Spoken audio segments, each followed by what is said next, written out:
Bine v-am găsit, bine v-am regăsit, dragii mei din Pești, oriunde v-ați afla. Suntem din nou împreună la o nouă lectură general colectivă pentru luna lui ianuarie acestui an 2026, așa că toți cei care aveți Soarele, Luna, Venus, Ascendentul în zodia Pești, această lectură este de asemenea și pentru voi. În timp ce pun câte o carte pentru fiecare săptămână întreagă a acestei luni, așa cum mulți dintre voi v-ați obișnuit, haideți să povestim un pic, pentru că este interesant din punct de vedere astrologic cum va fi această primă lună din 2026. Și trebuie să vă spun că prima jumătate a lunii pentru voi va fi un început de lună foarte, foarte bun, chiar. Starea voastră atât morală cât și energetică va fi foarte ridicată și în special pentru cei din ultimul decan. Vă veți integra, ca să zic așa, foarte rapid și de o formă foarte bună. Posibil să învățați ceva nou sau, nu știu, să aveți parte de noi întâlniri. Iar atât Saturn cât și Neptun, care vor face așa un duet frumos până pe 26 ianuarie și lucrul ăsta se va întâmpla, ce să vezi în semnul vostru, îți vor da o pauză să reflexionați, dar în același timp vă și favorizează, da? Să aveți acea conexiune naturală, spirituală, care vă place atât de mult. De asemenea, se întâmplă ca după 26 ianuarie, atunci când Neptun pleacă din semnul vostru, dragilor, și intră în Berbec, aici începe distracția. De ce? Pentru că pot veni tot felul de promisiuni, mai ales pe partea financiară, foarte tentante. Dar trebuie să aveți atenție, să aveți foarte mare atenție. Dacă vorbim, nu știu, Jupiter contribuie, mai ales pe partea asta a dragostei, a vieții sentimentale, contribuie ca lucrurile să meargă totuși destul de bine și începând cu 21 ianuarie, clima asta a lui ianuarie se schimbă radical, la fel ca și interesele voastre. De ce? Pentru că veți, nu știu, pur și simplu veți simți necesitatea să luați un pic de distanță de acele lucruri, de acele evenimente, de acele persoane care îți strică zenul, ca să zic așa. Simțiți nevoia să vă ascultați voi pe voi, mai mult decât pe cei din jurul vostru. Dacă o luăm strict pe carieră și pe bănuți, luna lui ianuarie, mai ales de când Neptun iese din constelația voastră și intră în Berbec de pe 26 ianuarie, nu va fi una chiar foarte favorabilă pentru voi. De ce? Poate să aducă așa o nebuloasă, o ceață, care ceață, dar nu prea e artistică pentru voi și ar putea să vă afecteze un pic finanțele, mai ales pe cele provenite în urma unor angajamente. Așa că încercați să vă mențineți cât mai alerți și să citiți printre rânduri. Așa cum am mai spus, e posibil să vină tot felul de propuneri tentante, grijă mare la șarlatani sau la păcăleli. Când e vorba de bani după 26 ianuarie. Bine ar fi să fiți mai mult asociați decât să fiți singuri când vorbim de partea asta profesională, da? Dar, sau probabil că chiar veți simți nevoia să formați un colectiv, să vă mai asociați cu cineva. Dacă asta simțiți voi. Asta pentru că avem și energiile din Capricorn care cumva vor favoriza acest tip de proiect. Dacă vorbim de viața sentimentală, trebuie să vă spun că Jupiter în Rac pentru voi va aduce foarte, foarte multe beneficii, mai ales direct pe zona asta afectivă, și unii dintre voi veți simți acea iubire la fel de mult ca cea pe care voi o dăruiți la rândul vostru. E posibil ca combinația asta dintre Venus și Marte în Capricorn, undeva până pe 17 ianuarie, să vă favorizeze și să vă aducă o prietenie amoroasă. Știu că sună ciudat, dar să știți că este și interesant. Ai putea chiar... Unii dintre voi ați putea chiar să vă și îndrăgostiți în această lună și nu așa, oricum, într-un mod nebun, exaltat. Dar de cine? Și aici apare prietenie amoroasă, de un amică, prieten-prietenă. Sau pur și simplu să împărțiți cu celălalt, cu persoana dragă vouă, un soi de complicitate. Adică să aveți simțăminte reciproce, dar cumva la aceeași intensitate. Acum, dacă le separăm viața asta sentimentală și haideți să vedem ce se întâmplă cu cei care deja formează un cuplu, sunt într-o pereche, trebuie să vă spun că ambientul dintre voi va fi plin de proiecte, va fi deschis către lume și înțelegerea la nivel conjugal va fi una chiar foarte bună. Aceleași planete din Capricorn vor potența cumva dorința voastră de a construi și de a continua să avansați împreună în relație și cumva să păstrați ceea ce voi deja ați obținut împreună, ceea ce voi deja aveți. Vă simțiți așa un pic mai puternici, iar Saturn, care intră în zodia voastră, nu face altceva decât să vă inspire și mai multă încredere. Cei singurei, ambientul lunii ianuarie este perfect pentru o întâlnire destinată, se pare, să dureze, sau poate pentru o aventură încântătoare, acum în funcție de fiecare ce își dorește, dar luna ianuarie trebuie să țineți cont că este adevărat, planetele te ajută să-ți declari iubirea, dar undeva până pe 19 ianuarie, așa că pregătiți-vă intens. Ca și sfat astrologic pentru voi, începutul de an vă ține foarte ocupați.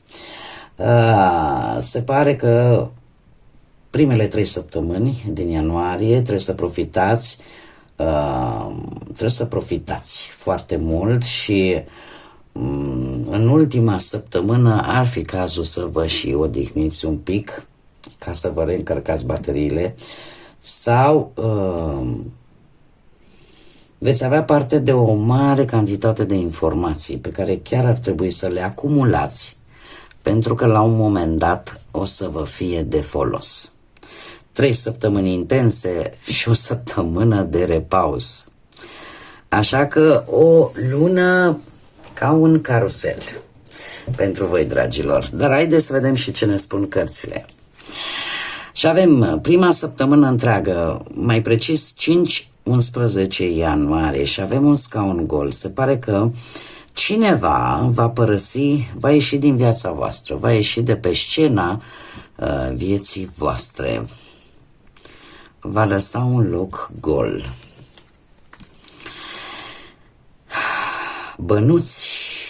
Bănuți din a doua săptămână Se pare că un dram de noroc pe finanțe. Am nu știu cât de mare, cât de mic, cert este că sunt bănuți. Asta cred eu că este important. A treia săptămână ești îndemnat să acționezi, îndemnată să acționezi. Nu mai scăpăm de răceli, de gripe, îmi cer scuze. Că toți suntem răciți. Deci a treia săptămână vine cu îndemnul de a acționa vis-a-vis de o situație care o cere, care cere acest lucru, acționează, nu mai sta. Cea de-a patra săptămână avem pălăria, să zicem căciula, în care ți se cere să joci un rol total diferit.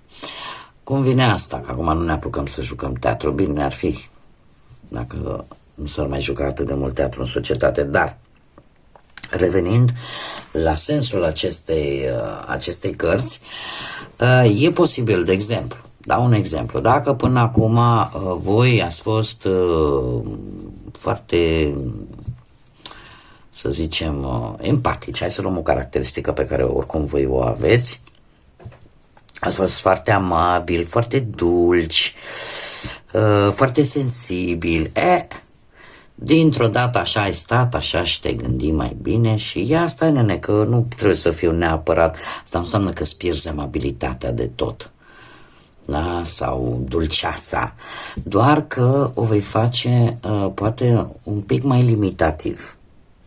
Sunt amabil cu tine dacă mi-arăți amabilitate, sunt dulce cu tine dacă mi-arăți dulceață, da? Sunt generos cu tine, dar arată-mi și tu un pic de generozitate.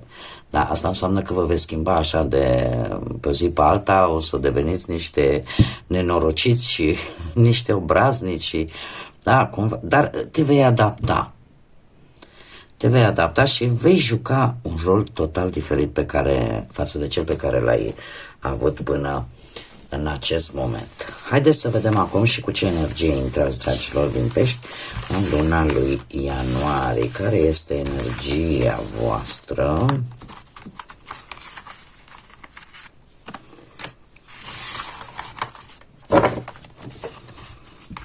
Ia să vedem. Energia voastră. Ei, nu știu dacă vă este teamă să pierdeți controlul vis-a-vis de o anumită situație și asta vă frământă o grămadă. Posibil să vă frământe și niște cheltuieli neprevăzute sau să aveți anumite îndoieli în viața voastră intimă. Acum, aș zice eu, cred că aici intervine un pic și rolul ăsta diferit. Mai ales cei care aveți poate un ascendent în Berbec. În această lună, dragii mei, încercați să, cum să zic eu, să nu deveniți, să nu duceți, cum să spun eu, autoritatea, organizarea, să o duceți foarte la extrem. Pentru că atunci puteți deveni un pic cu atitudine așa mai ostilă, poate mai insensibil, cu o ușoară aroganță.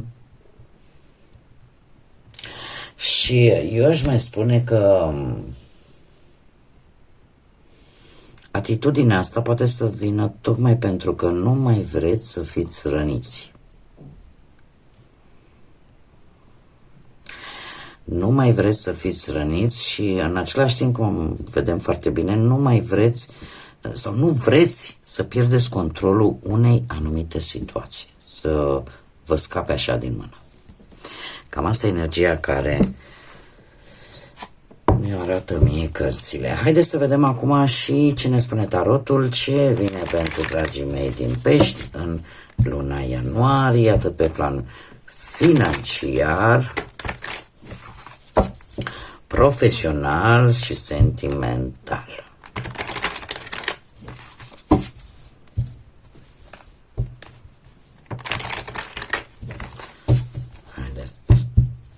vedem.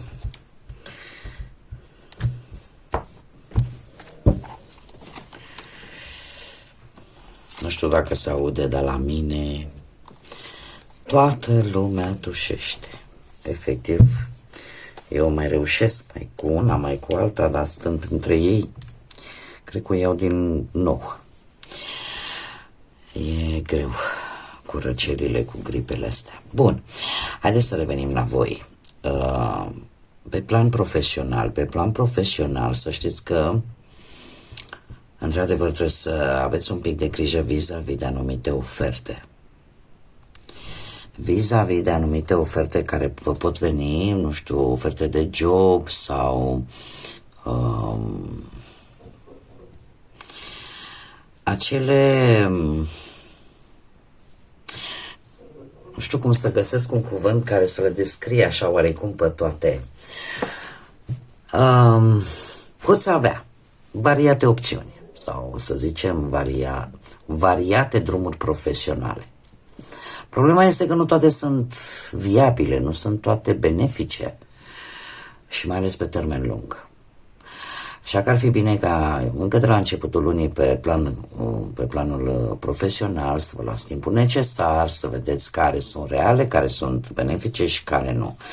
Ce mă intrigă pe mine aici? Acest paș de spade, nu știu, zodiile de aer, Gemen, Balanță, Vărsător, care chiar se repetă. Este cineva poate pe poziție de șef, poate într-o poziție ierarhică un pic mai mare ca voi, sau poate un asociat care, în primul și în primul rând, este destul de inflexibil și care poate crea, mare atenție aici, poate crea anumite conflicte la locul de muncă. Acum, aceste conflicte pot fi pur și simplu în cercul vostru, acolo unde voi vă desfășurați activitatea și unde ar trebui să fiți, cum să spun eu, să nu reacționați foarte exagerat. Pentru că aceste conflicte aparent sunt mici, dar e posibil să vă doară, să vă roadă acolo destul de mult. Un alt aspect pe care aș vrea să-l spun este acela că la un moment dat apare într-adevăr o ofertă de muncă și nu numai una, pas apare mai multe oferte de muncă. Analizați-le. E posibil să vă tot frece așa, adun și actul ăla, adun și documentul ăla, mai adun și pe celălalt, dar stai că mai trebuie făcut ceva și asta voi la un moment dat să o luați un pic personal. Și să ziceți, domnule, dar zi-mi odată ce îmi trebuie și cu asta am terminat. Încercați totuși să nu vă necăjiți, să vă folosiți rațiunea, să vă folosiți logica, pentru că probabil așa e legislația, așa sunt cerințele și nu neapărat că cineva are ceva în mod special cu voi, dar cântăriți bine aceste oferte. Haideți să vedem pe bani, pe partea asta de finanțe. Pe partea de finanțe,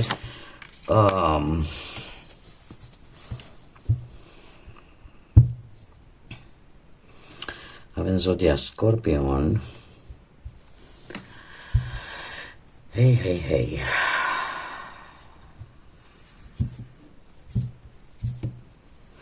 Foarte interesant. Aș spune că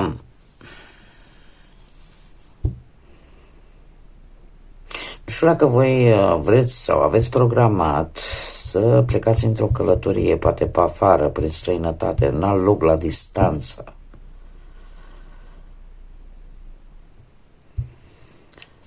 Acum, am variante. Ori această plecare e posibil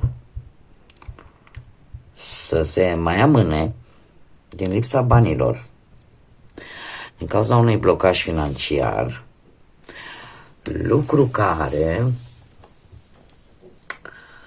eu aș spune că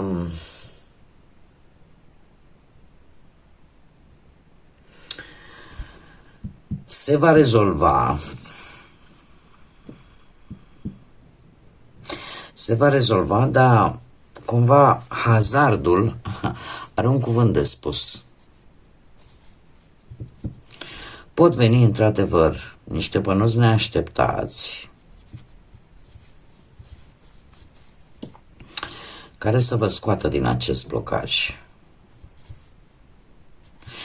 Poate unii dintre voi erați pe punctul de a termina, nu știu, vreo datorie, o situație financiară, să o duceți la bun sfârșit, să o încheiați. Poate că ați vrut să cumpărați o proprietate. Apare într-adevăr undeva la mijlocul lui ianuarie, apare un blocaj, dar care se pare că nu va dura, cu arcanul major moartea. Nu știu, zodia Scorpion dacă are ceva de văzut, dar acest arcan mie îmi spune că într-un fel sau altul sunt șanse, da, ca acest hazard, neprevăzutul, da, să-ți facă o surpriză importantă și ori apare un câștig de bani într-un mod total neașteptat, ori pot apărea schimbări bruște și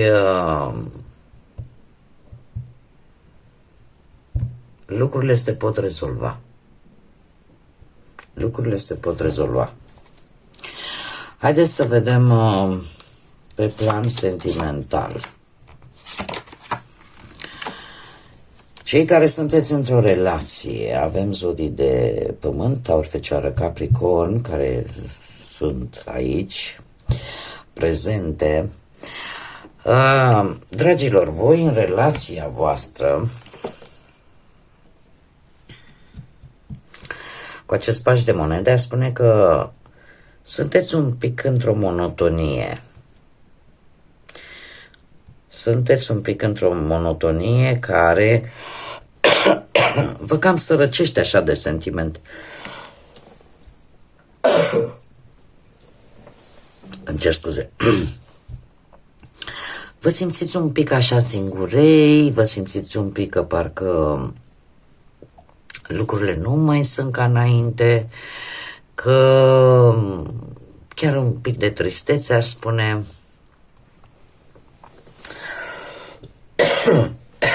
Ai senzația așa că ești abandonat.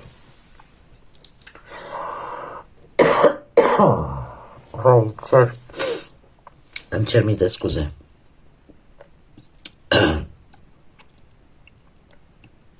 Am și forțat vocea, am vrut să mă țin de cuvânt, să fac tot ce mi-am propus. Se mai întâmplă. Mii de scuze, dragilor. Deci, vă simțiți un pic triști, un pic așa, parcă sunteți părăsiți. E o singurătate în relație, se mai întâmplă câteodată, dar ce este foarte important, că la un moment dat, către sfârșitul lunii posibil, să începeți să faceți lucruri împreună. Să începeți să vă regăsiți unul cu celălalt. Aș spune că în mare parte aceste informații sunt valabile pentru cei care sunteți într-o relație totuși nu de multă vreme.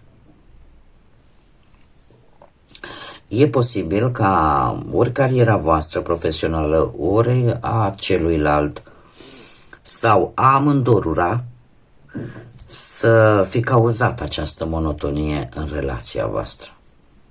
Fuga asta după bănuți, după un job mai bun, pentru că n-am cupe, am numai bănuți.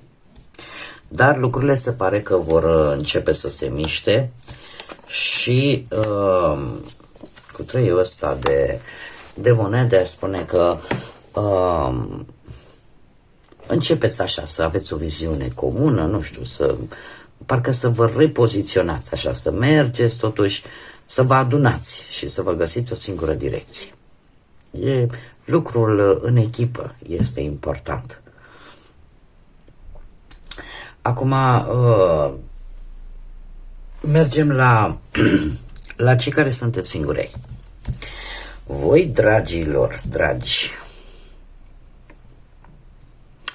se pare că există cineva interesat de voi.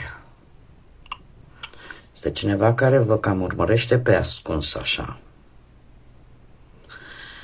Vă cam urmărește pe ascuns, posibil să poarte o haină de stat sau să lucreze într-un domeniu unde uniforma este obligatorie, posibil și acest lucru. Este cineva care ori este mai mare de vârstă ca voi, ori are un comportament foarte matur. Foarte matur, foarte organizat, chiar aș spune autoritar, și e posibil de asemenea să fi trecut printr-o văduvie pentru unii dintre voi sau printr-o pierdere sau va trece printr-o pierdere în această lună. Va pierde ceva. Ori că își va pierde interesul vis-a-vis de voi, pentru că acest 7 de spade spune în felul următor. Dom'le, e cineva care se interesează de voi, o face așa, dar parcă lasă și frimituri. Doar o să le vedeți. Da? Și atunci apare ideea asta, ce faci? Îi acorzi atenție sau rămâi tu și urmărește-mă bine pe ascuns? Pentru că, având o, nu știu, zodia Berbec dacă vă spune ceva, dar se pare că totuși, fiind o persoană organizată, fiind o persoană care îi place ordinea, dar nu prea stă bine cu răbdarea. Nu prea stă bine cu răbdarea și e posibil să o pierdeți. Sau, de asemenea, chiar dacă există o atracție cumva la început, eu aș zice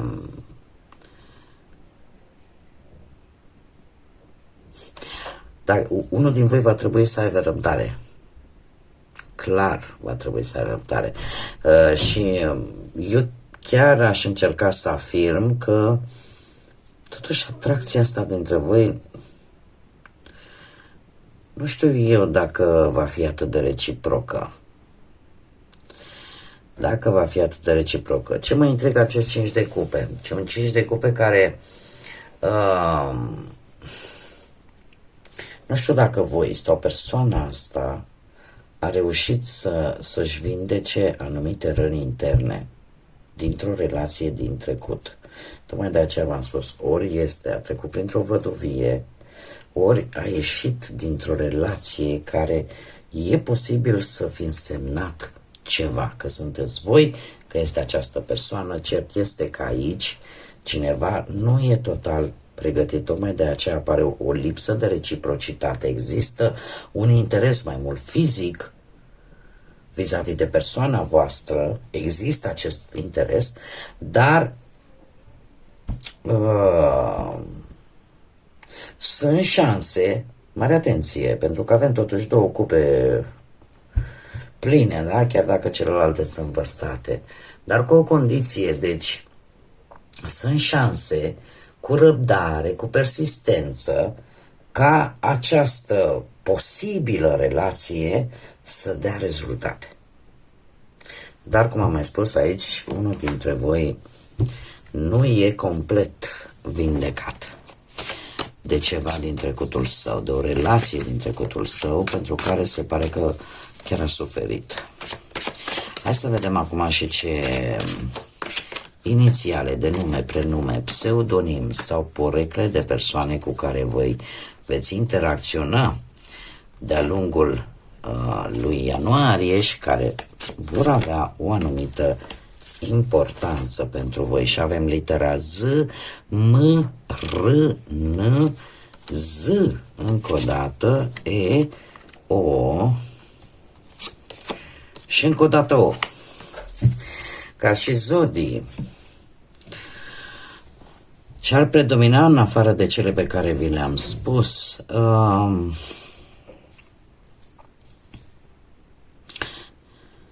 Zodii de pământ, Taur, Fecioară, Capricorn, zodii de apă, Rac, Pești, Scorpion și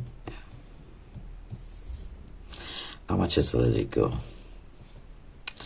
mai puțin, cred că sunt un pic din toate, să știți. Mai puțin este adevărat zodiile de aer, Gemeni, Balanță, Vărsător, și cele de foc, Berbec, Leu, Săgetător. Mai puțin tel, dar predomină foarte mult, cum am mai spus, zodiile de apă și de pământ. Haideți să vedem acum ce mesaj au îngerii pentru voi, dragilor, și ce numere importante vin pentru dragii mei din Pești în această lună ianuarie. Gata. Haideți să vedem, dragii mei dragi. Îmi apare din nou mesajul relaționat cu o pierdere de bani. O pierdere de bani și de asemenea îmi apare cauză și efect și un doi de monede. Deci, dragilor, dragi, apare o necesitate de a echilibra un pic poate situația financiară, dar cumva, cum să zic eu, cu mai multă luciditate, în care voi trebuie să aveți o judecată foarte corectă legată de o situație financiară, în așa fel încât să vă echilibrați finanțele într-un mod cât mai bun cu putință. Ca și numere avem 7, avem 52, să reducere ne rămâne tot un 7 și avem 56 sau 11. Repetiția numărului 7, care este un număr guvernat de Neptun, este un număr feminin, îmi vorbește despre abilitatea de a percepe ceea ce nu se vede. Folosiți-vă în această lună de acest puternic simț de observație, de inteligența voastră, de înțelepciunea voastră și de o gândire foarte profundă, pentru că vă poate ajuta să rezolvați, așa cum bine am văzut și cu cărțile de tarot, să rezolvați anumite situații legate de bănuți. Haideți să vedem acum cu ce vine fiecare înger și spune așa: Aceaiah, primul, răbdare. Vor ieși la suprafață secrete, lasă ca cunoașterea să-și facă loc.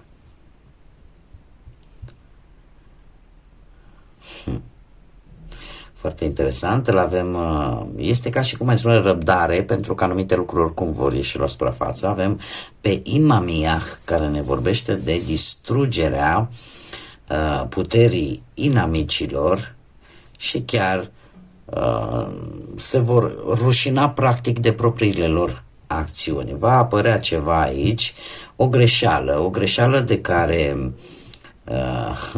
din păcate va arăta măștile altora.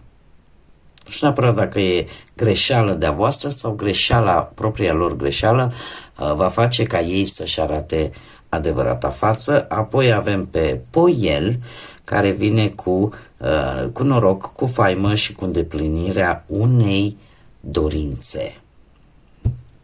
Așa cum bine am văzut, veți avea destul și din punct de vedere astrologic, cumva, cel puțin începutul lui, vă va favoriza. Bun, dragilor, cam atât am avut pentru voi. Eu vă mulțumesc că mi-ați fost alături, dat fiind faptul că suntem totuși într-un început de nou an. La mulți ani încă o dată, dragilor, că nu ne doare gura și nu e ceva rău, așa cum putem să rostim alte lucruri mult mai complicate, să le zicem. Eu din tot sufletul vă doresc la mulți ani, să fiți sănătoși în noul an și să vă fie viața așa cum vă doriți voi. De la mine, pentru voi, multă sănătate în primul și în primul rând, multă dorință de viață, multă autenticitate și mult curaj în anul care deja a început. Până data viitoare când ne vom reîntâlni la o nouă lectură, tot binele din lume și, desigur, să fiți iubiți, dragilor!